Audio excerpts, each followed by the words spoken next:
Perfect. Welcome back to another episode of Just Because Live. Today, I'm honored to have JL Fields with us today. I actually ended up catching JL on an episode of Loving Living Local, a local Colorado Springs TV show here that I've actually been on, and was scrolling through and saw her. I watched her clip, got really excited because I was like, I've got to reach out to this person because she's got spunk and pizzazz. And then also is talking about making sure that we're eating our vegetables from a vegan lifestyle. And so JL graciously agreed to come on and chat with us today about any and everything vegan. So JL, thanks for coming on the show today. Thanks for having me. It's really exciting. I love what you're doing. Perfect. Thank you so much. And so the way I generally like to start the show, for those of you out there watching that may not know JL and everything about you, is if you can give us your background, kind of tell us a little bit about who you are, and we'll go from there. Sure. So I am a transplant to Colorado Springs. I actually grew up in the Midwest and then lived in New York for many years before I moved to Colorado Springs. And my background, from a professional standpoint, I worked in the nonprofit sector in the higher education space for years and years and years. And in my 40s, I decided to become a crazy vegan. And a couple of years after I did that, I was like, how can I just do this all the time, like 24/7? How can I find a way when I don't know when I'm being a volunteer and when I'm being a professional? And I just started taking some classes, doing some trainings, and I quit my job in New York. And shortly after that, my husband and I moved here. And now I'm a vegan cookbook author and culinary instructor and health coach. Oh my gosh, that is exciting. And one thing I loved about, watching you on TV and having you on and chatting with you a little bit before this is your passion for veganism and it just exudes out of you. And so can you kind of talk about your journey of getting to where you are from your lifestyle with veganism? Yeah, absolutely. And thank you for saying that. I like to think that, it's kind of how I tap into authenticity for myself and for other people. And I realize not everybody's all like I am. So I don't judge people that way if they don't do that. But thank you. That means a lot. So I was an unsuspecting future vegetarian and vegan. I had no plans to do this whatsoever. I am come from the Midwest, come from Illinois, meat and potatoes girl. And I was living in New York. I was running an international foundation to end violence against women and girls. And in my late 30s, we were in Africa for a safe opening of a safe house that we were opening for girls in the Rift Valley in Nairobi, Kenya. And part of the celebration when we were opening it was like lights of dancing, Maasai tribe, just like wonderful, music and dancing and celebration. And this male elder from the community came in and he was leading his most prized possession, which was a goat. And this was a sign of him accepting this change in the community. We were there opening a safe house for girls to flee female genital mutilation. So this was hugely significant that the male elder was saying, I welcome this change in our community. And shortly after that, they slaughtered the goat and stewed the goat, and we were served the goat hours later for dinner. And as I said, I know where meat comes from. There was a meat walker in my town in Stronghurst, Illinois, but there was something about meeting a goat, basically shaking its hoof and then having it for dinner. And pretty much that was, I became vegetarian after dinner. Okay. Wow. So that was a life-changing moment for you there. Yeah, it was. And, when I look back on it, I never thought about being vegetarian at all. But I just kind of feel like sometimes maybe there are inklings in our mind that we aren't even aware of, and it's our subconscious, because that seems a little dramatic. I mean, right? It's not like I hadn't had all kinds of meat before and ate at some of the craziest places in New York, serving all kinds of things that I wouldn't eat now. But just something clicked. I don't know what it was, but yeah.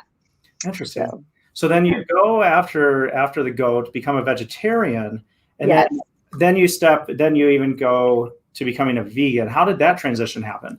Yeah, that's a really good question. And there are some probably important details because you would not know that my living now would be in the culinary arts based on all of this. So I got to tell you, I went vegetarian that night after dinner. And the next morning we were flying to South Africa and I was at the airport and I very quickly called my husband and I said, hey, real quick, I'm getting on the plane, but I just wanted to let you know I'm a vegetarian. And he was like, okay. And the reason I called him to make this pronouncement wasn't like I needed permission or felt like he needed to know it. It was because he did all the cooking at that time in our lives. And so I was like, I need him to know. And you know what? I got back from Africa and he was like, I'm on it. I got this. And he just started cooking me vegetarian meals.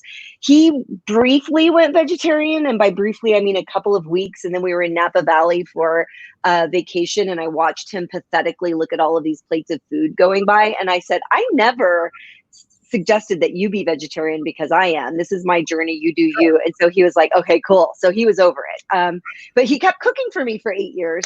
And then I just had this, after 8 years, I was working with a yoga instructor around healthier nutrition. And she had me remove some things from my diet for a few weeks, things like caffeine and wine and sugar and wheat and dairy, everything I loved. And but I realized after 2 weeks, I was like, oh, I just ate vegan for 2 weeks. So I brought all the other things back, caffeine and wine and sugar and gluten and wheat, all of that's in my life. But then I became a vegan. But when I got home with this great news and I said to my husband, Dave, I said, I'm a vegan now. And he said, now you're on your own. And so I had to learn how to cook. So at that point I was 45. Okay. Okay. And so then I do have to ask then, so Dave's your husband, right? Yes. So then where's Dave at now today in regards to 100% vegan, 100% vegan. Yeah. He just didn't jump on quite when I did, but he's been vegan for, I think, 5 or 6 years now. Oh, wow. Very cool. Yeah. Cause it's kind of hard to do 2 separate meals and things like that. So I always find, at least with my wife as well, is that couples can, you slowly meld together in one form or another. And and I actually, don't you think that says a lot about relationships too, though? Because like in the vegan world, sometimes the vegans will be like, I could never kiss someone who does blah, blah, blah. And I'm like, you know what? I'm not that kind of vegan. I kissed him before he kissed me when I was a smoker. I don't smoke anymore. I mean, like, life is about evolution and change. And some people, the dynamic of their relationship plays out in things like this, but we've always like kind of tried to compromise and help each other and support one another. And so in some ways it was fun. Like we would go into the kitchen and be like, well, what's the thing that we'll both eat? Yeah. And then around that, we would kind of go around and basically whatever I was making, he would eat. Right. And then he might have something else. And so I think that just, was a good example of when you're not kind of bullying people or shaming people into doing something, but instead living a happy, joyful life of whatever it is that you believe in. You can't help but attract people to that. I completely agree with you on that. Okay, so we got a question then from one of our watchers. Okay. This is exciting. So this is actually from my brother. So Nick says, with the thought that our ancient ancestors were primarily vegetarian, what do you feel about meat-centric diet trends and the thoughts that vegetarian or vegan diets lack sufficient protein and vitamins? Well, aren't you a smarty, Nick? That is a good question. So what do I think about meat-centric diets? Well, I think that's actually pretty complicated to be truthful. I feel like, and what I mean by that is we live in a country in which our farmers, and farmers, don't get mad at me, I come from a farming community, I say this with love, are subsidized. So when people are saying like, why is vegan meat so much more expensive than animal meat? Well, the people who are putting out plant-based alternatives aren't getting subsidized. And so we live in a culture in the US where meat is cheaper. It's something that you can, even when everyone thought it was going to be gone during the pandemic. Well, it sure wasn't, was it? It didn't happen. And so I think that, and then this combination of this whole, we became super like protein focused, a country that doesn't have protein deficiency somehow have been duped into believing that they could potentially die if they don't have meat with every meal because, they're obsessed with their protein. And I blame some of the diet culture around that too, whether it's, like, I won't get into that, but anyway, I think you know where I'm coming from. So I think that all of these cultural things, and then let's take a step back from culture and then just talk about our own families. Some families, including mine, if you're watching later, Mom, I love you, but it's true. Like, they can almost be offended when you say, I don't eat that anymore. And it was like, I just offended you. I just rejected you. And it's like, no, Grandma or whomever, I don't eat that way anymore. I love you. I'm just going to show you with a hug. I don't have to eat your cookie with butter in it. Right. So I think a lot of those things kind of play into it. And so I think I might have sort of answered that protein question. I'm not so sure, but let me just quickly, and I'm not a nutritionist, but I've worked in the field for a long time, and I did co-author a book called Vegan for Her with a nutritionist, Jenny Messina. And simply put, a balanced plant-based diet has all the vitamins and minerals and nutrients that you need. There's an exception, which I'm going to tell you in a minute. But, and what I mean by balanced is that really a vegan diet is only 5 food groups. It's beans and legumes, it's vegetables, obviously, fruits, grains, nuts, and seeds. Okay. If you eat appropriate servings of those every single day, you will get almost everything that you need, your iron, your calcium, that even that myth where you had to protein combine in order for your bean to do something magical. The nutritionist who wrote that has even said she got it wrong. So it's really not that complicated. What we don't get is B12. You don't get B12 through food. And so that is something that people who are eating vegetarian and plant-based would want to probably supplement and just talk to your doctor about. Excellent. Thank you for that. Sure. Nick says thank you as well. So he's definitely appreciates that. And so then let's talk for a minute too about if somebody out there is, watching and thinking, I've read stuff, or I've kind of, thought about going, vegan. What are some resources that you'd recommend for them to look into?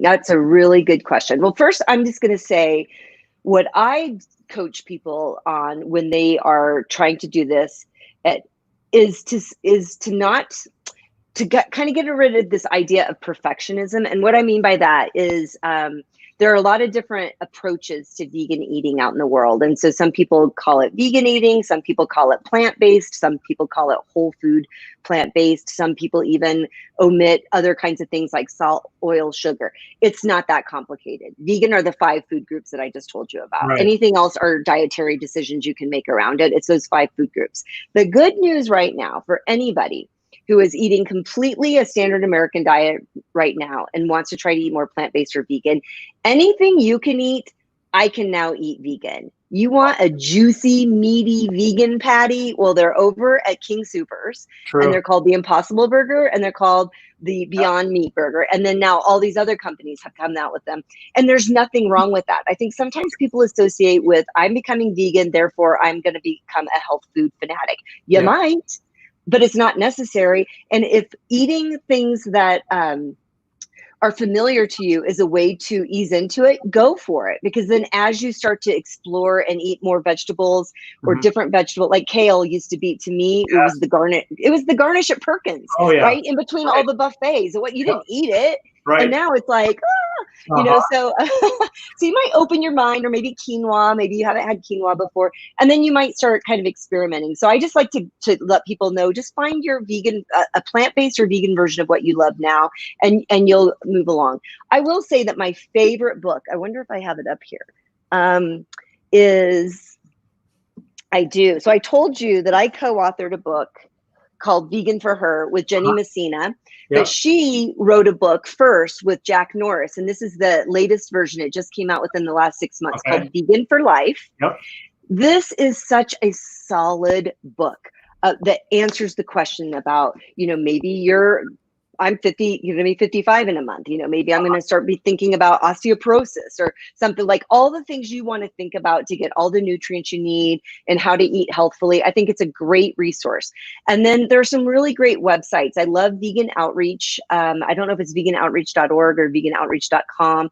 I think they have great recipes and great ideas. PCRM, which is the Physicians Committee for Responsible Medicine. But I think if you just type in pcrm.org, excellent resources. And many people are motivated to consider or take on a plant-based or vegan diet because of a diagnosis, either their own or their families. Like maybe somebody has cancer or somebody is pre-diabetic. And I'm never one to say that vegan diet is a cure-all or magic bullet. I don't believe that. What I do believe is that there is some science to indicate that a plant-based diet does have a significant impact on some diagnoses, which includes cancer, diabetes, and heart disease. So PCRM is a great resource for folks who are kind of looking at the health side as well. Perfect. And then I just put a link for Vegan for Life in the comments as well, too. Awesome. So that people can have access to that. So then I want to talk about for a minute, too, you've got a book that you authored back there called Vegan Baking that I want to talk about for a minute, because it's interesting. I was actually watching Chopped last night, and it was a new episode, and what they themed it on solely was cauliflower. But they ran it all the way from, their appetizer, their entree, and their dessert. And so they're running cauliflower in the dessert. So I don't generally equate a lot of besides like zucchini bread or something like that, a lot of vegetables with baking. So how did you come up with this idea? And then talk to us about the book for a minute. Okay. Well, first off, I'm a Food Network addict, which is so weird because like all the shows, like I can't eat half of it, but my husband and I watch it all the time because we're just like taking notes. Like we can make that vegan. We can make that vegan. Yeah. Oh. So I get it. Yeah, you can do interesting things with vegetables. I'm going to tell you the weirdest thing. So this book is called Vegan Baking for Beginners. This is my 7th book, actually. It just came out 2 weeks ago. But I got a surprise for you. I didn't put cauliflower in any of mine. This is like, I'm trying to get people to eat delicious, fattening, fabulous, vegan baked goods. So I used vegan butter. I made sure I used organic sugar that didn't have bone char used in it. I used cocoa powder. I used dark chocolate chips. Like, it's not a diet book at all. I do have zucchini bread in there. But I will tell you a weird thing. I don't know if this came up in the episode you saw, but you might have seen it in some other ones. There is a very surprising egg substitute that is already in many people's refrigerator or in their counters, and they don't even know it. It is the juice in a can of chickpeas. Interesting. And it has a name now, and there are even books devoted to it. And the name is aqua faba.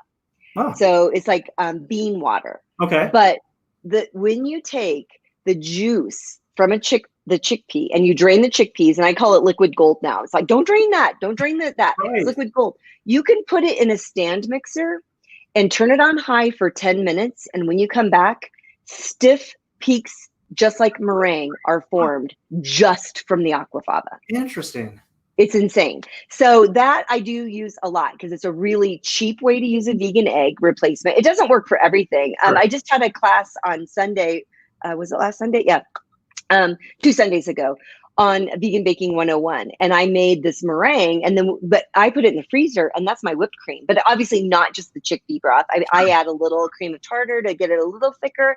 And I add some vanilla extract, and I add a little bit of sugar. I use a little powdered sugar and a little granulated. But those simple things can give you this fluffy whipped cream that is divine, super cheap, and no cholesterol.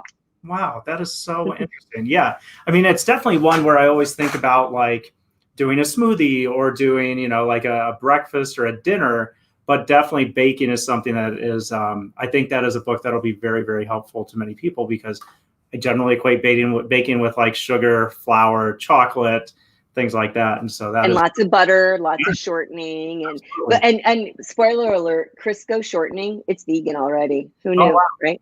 Yeah. Wow. That's crazy. That's so cool.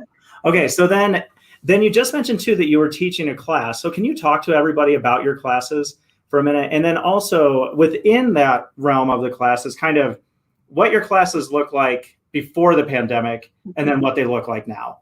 Yeah, absolutely. So, and just to kind of get everybody up to speed, like how did she go from having a husband that cooked for her to being a cookbook author? I'll just quickly explain that after I started cooking vegan when I turned 45, I really got obsessed with it, like really into it. So I was living in New York at the time, started taking cooking classes, mostly to not cut my fingers off. And I really had fun with it, but I realized that I felt like I had a way of demystifying vegan cooking for home cooks without a fancy culinarily trained person.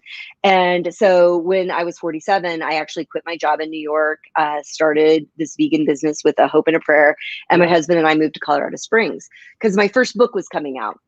We moved here in December of 2012, and then in July 2013, Vegan for Her came out, and I started doing cooking demonstrations because people asked me to, and I was a hot mess. I mean, it was a mess. And then everyone liked it. So I was like, okay, cool. So I get to be messy. I don't have to clean up after myself and people like it. I'm on to something. Right. So I kept working on them while I was writing other cookbooks, and I decided to start to do more formal cooking classes.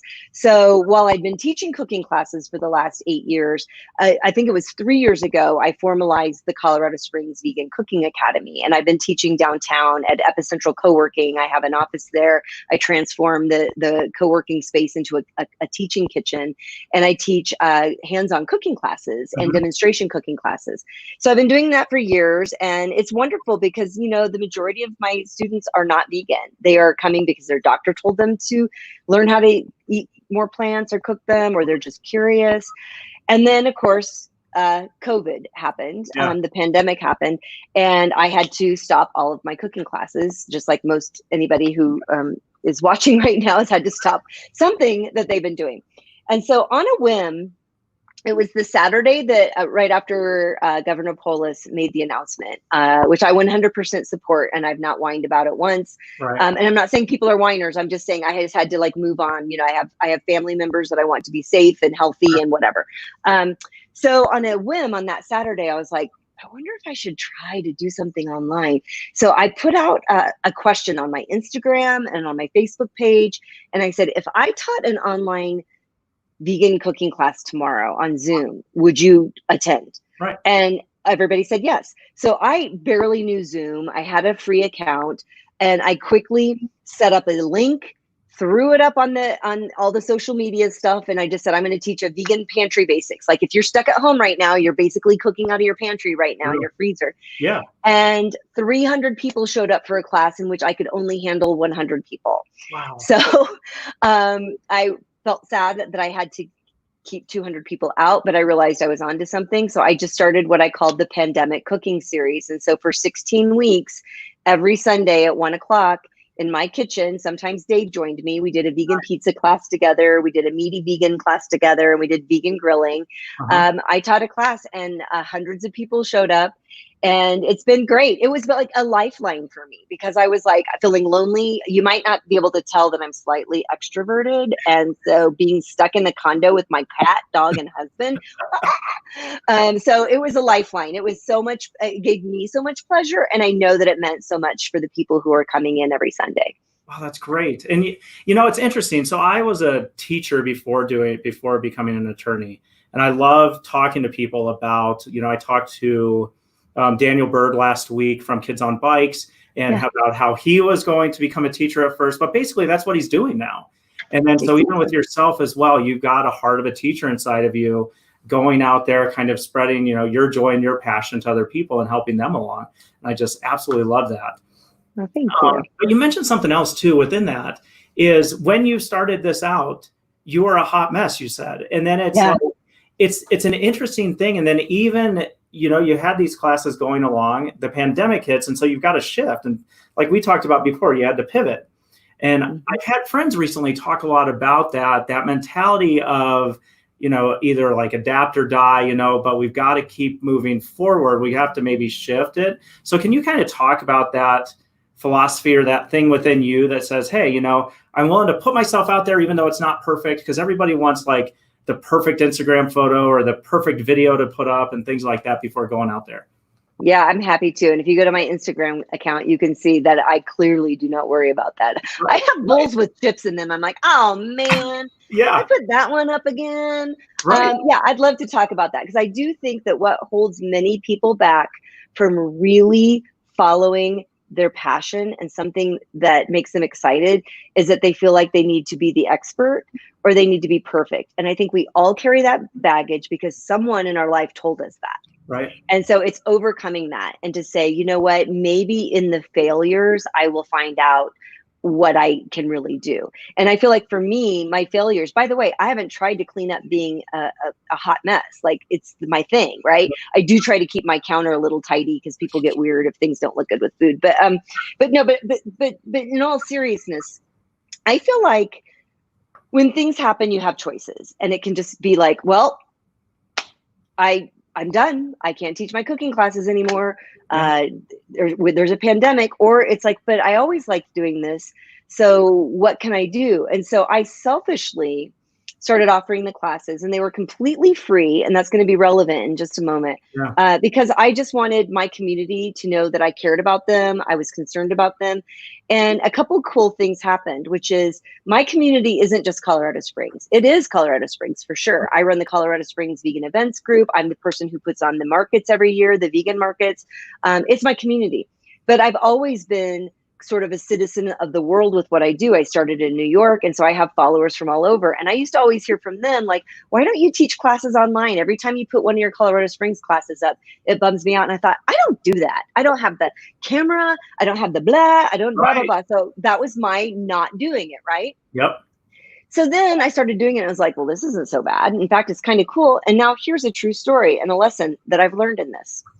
My cooking classes here in Colorado Springs, y'all, that's not my retirement fund. I'm not getting rich off that. Right. I price my cooking classes based on what Colorado Springs will pay. And I'm here to tell you, it's the philanthropic endeavor of J.L. Fields. Under the, it is what it is, Right. And so I do it because I care about it. I don't, I don't lose money as a result, but I'm not getting rich off of it. Right. So then I start doing these classes, and they're free. And then somebody said, you should ask for tips. And I thought, that's weird, but I'll try. And so I had to figure out how to do a PayPal button and not make it donate, so I'm not in trouble because I'm not a nonprofit. And I came up with the system. And you know what? Consistently every week, people were giving me tips. And I was like, wow, I actually made an hourly rate that's reasonable from people who have the ability to do it, and people who do not got to have a class, even though they're furloughed or they've been laid off, or they're working 3 jobs and they're exhausted. And so because some people are resuming their normal life, whether, I had people coming in from Israel and Italy, as well as all over the US and Canada and Colorado Springs. So I've launched a new model now, and it's called Pay What You Can. So I'm going to do less because I'm exhausted. Those Sundays were killing me. So I'm now doing 2 online cooking classes a month. And it's sliding scale. So people can pay 0, they can pay 5, they can pay 10. Someone paid today $100 because she's a big supporter of me, and she's actually from the Colorado Springs community. Wow. And so what I learned during the pandemic, when I thought all was lost, was that I have a business model that makes more sense for me and probably is more sustainable. And my reason for starting my vegan business was to help people go vegan. And now I can help more people beyond Colorado Springs do that. So this was a gift to me to further my personal and professional vision and mission. So it's really interesting because you have not only a very strong why. So like, the big thing everybody talks about in business is finding your why, right? Your purpose, your vision. You have a very strong why, but it almost seems like the pandemic has actually helped you really pivot in a very positive way to be able to make not only your community here, but really reach out a lot more. 100%. Oh, I absolutely love it. I love it. And it's, as somebody like we were talking beforehand, is even, the idea of the community itself. I have friends in St. Louis that are vegan, a friend of mine in New York that's vegan. I've got a friend of mine who is actually texting me about this show who's up in Calgary. And so it's one of those things where, like we were talking about with the community as a whole and trying to get out there, and help people in and around Colorado Springs kind of within that, they talk to somebody else and they talk to their friends throughout the country. And I think it's a great way to go forward. So talk to you a little bit too about your, you have a passion that I very rarely see in people, but about your love for this city and kind of what you see in the community here. I love Colorado Springs. And so, and I'm just going to be super honest. When I told my friends in New York that we were moving to Colorado, they were like, oh, cool, you're moving to Boulder? Right. And I was like, no. And they're like, oh, Denver. And I was like, no. And then they're like, where? Like they didn't even occur to them. And so when I said Colorado Springs, I'm just going to be, obviously, I'm a very honest person. I'm just going to say I'm a super lefty, liberal, feminist, ordained minister who can like marry gay couples and straight guys. Like that's me. Right. And I was just like, yeah, I'm going to Colorado Springs and I am super excited. I said, I already found my tribe. I found people who, I'm not supposed to say tribe anymore. I'm trying so hard to be more conscious in this world right now when we have so much injustice going on. So anyone listening, I'm learning. I apologize. Tribe is inappropriate. I found my people and they were the local Buddhist community because I'm a Buddhist. I found the vegans. And then I found people who were politically aligned before I even moved here, because I'm a nerd and I was online trying to find my people. And I got here and I absolutely fell in love. And then the vegans here were like, why did you come here? You lived in New York. And I was like, I'm just a happy, joyful vegan. I can't wait to meet others who are the same. And then I hope that we can all come together and help other people see how amazing that is. And this community has been amazing. There were so many activists already doing the work. And then I think everyone needs to find their thing, right? So some people are really good at going to a rodeo or a circus and doing protesting. I applaud that. It is important. That is how the circuses have changed. Yeah. And so this is important. But you know what? If that's not your activism, don't feel like you have to be that activist. My activism is food, and it is fun, and it is going out and having a good time. So I started focusing on what I knew how to do, and I started producing vegan markets. I started a Colorado Springs Vegan Restaurant Week. We've had it for 3 years in a row. It was mind-blowing last year. We had like 40 restaurants. It was insane. The restaurants loved it. They created special vegan dishes for a week. And that's what Colorado Springs to me means. It's like this place of openness and community. And I think being a part of Epicentral really helped, because there are entrepreneurs there who are trying new things and who are saying, hey, I don't look at you as competition. I look at you as a collaborator. And I just feel like I got that everywhere I went. And I try to do the same when I meet people here. And I think that's the heart and spirit of Colorado Springs that maybe a lot of people just don't understand, that community and collaboration is what makes Colorado Springs absolutely this gem that I guess we don't want that many people to find out about it, because they're all moving here now, right? Right. Absolutely. Oh, I absolutely love it. That's great. Okay. So we're at about 30 some minutes so far, and I want to respect your time. And then, so can you, before we go into my closing questions, I do want you to can you give a couple of your favorite vegan dishes, like things that you're kind of your go-tos, things you like to cook, that you're just like, man, if I were to have, like my wife and I call it, our last meal, what are we going to have? Like, what are a couple that like stick out to you just off the top of your head? That is such a great question. And yeah, so last meal, like probably this wouldn't seem exciting maybe to some people, but I'm very simple at heart when it comes to food. And I would want the things that bring me comfort. So I'm actually going to tell you about my last 2 meals, because either one of them would be perfect for me.